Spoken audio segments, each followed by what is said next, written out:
need to act now. The situation is escalating quickly.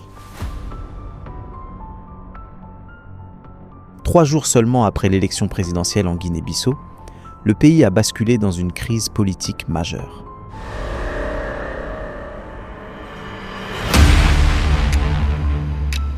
En ce mercredi 26 novembre, en milieu d'après-midi, un groupe se présentant comme le Haut Commandement militaire pour la restauration de la sécurité nationale et de l'ordre public annonce la destitution du président Umaro Sissoco Embalo.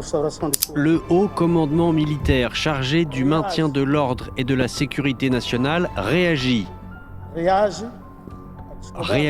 à la découverte d'un plan de déstabilisation du pays.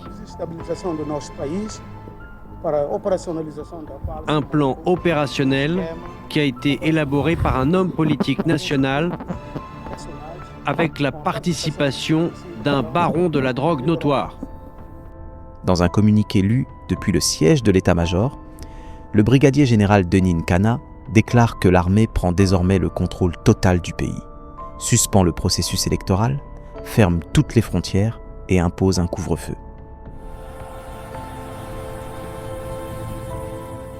Quelques heures plus tôt, la situation avait déjà pris une tournure inquiétante. Le président Embalo lui-même, joint par Jeune Afrique, affirme qu'il est en train d'être arrêté.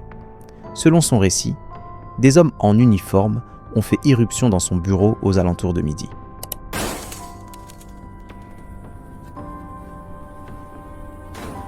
Avec lui, plusieurs hauts responsables sont interpellés. Le chef d'état-major général Biag Nantan, son adjoint Mamadou Touré, ainsi que le ministre de l'Intérieur Botché Kandé. Tous auraient été conduits et détenus dans les locaux de l'état-major. Le président assure n'avoir subi aucune violence. Mais sur le terrain, le climat est tout autre. Selon plusieurs témoins, des coups de feu sont entendus près du palais présidentiel et autour de la commission électorale. Des soldats prennent position sur l'axe principal menant à la présidence, verrouillant entièrement le secteur. Cette crise survient alors que les résultats officiels de l'élection présidentielle, tenus le 23 novembre, devaient être publiés le lendemain.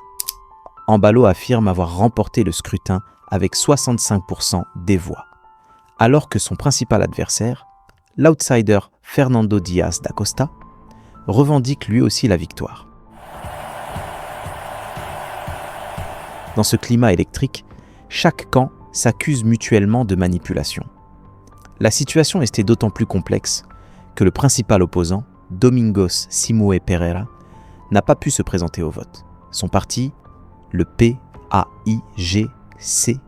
avait néanmoins apporté son soutien total au candidat Fernando Dias. Mercredi matin, Simoe Pereira se trouvait en réunion avec des observateurs de l'Union africaine, dont l'ancien président nigérian Goodluck Jonathan, lorsqu'on lui rapporte que des tirs ont éclaté dans le centre-ville.